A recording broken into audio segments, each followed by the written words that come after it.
आयपीएलमध्ये दिल्ली आणि पंजाबच्या सामन्यादरम्यान दिल्लीचा वेगवान गोलंदाज लुंगी एनगिडीला दुखापत झालेली. दिल्ली कॅपिटल्सचा कर्णधार अक्षर पटेलने टाकलेल्या तिसऱ्या षटकात पंजाब किंग्सच्या प्रियांश आर्याने एक मोठा फटका मारण्याचा प्रयत्न केला. मात्र मिड ऑफच्या दिशेने हवेत उंच गेलेला चेंडू पकडताना लुंगीचा तोल गेला आणि तो डोक्यावर पडला. यानंतर त्याला तात्काळ मैदानावरून रुग्णवाहिकेतून रुग्णालयात नेण्यात आलं. सध्या लुंगी एनगिडीची प्रकृती स्थिर असून लवकरच त्याला रुग्णालयातून डिस्चार्ज मिळणार असल्याची माहिती आहे. दिल्ली कॅपिटल्स आणि पंजाब किंग्स संघात सामन्यादरम्यान लुंगी एनगिडीला दुखापत झाली.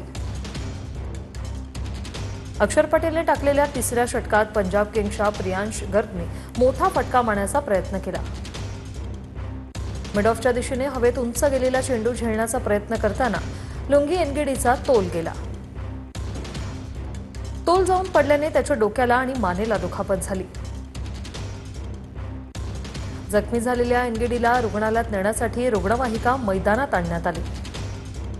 त्याला तातडीने रुग्णालयात नेण्यासाठी ग्रीन कॉरिडॉर तयार करण्यात आलाय. लुंगी एनगिडीची प्रकृती सध्या स्थिर असल्याची माहिती आहे.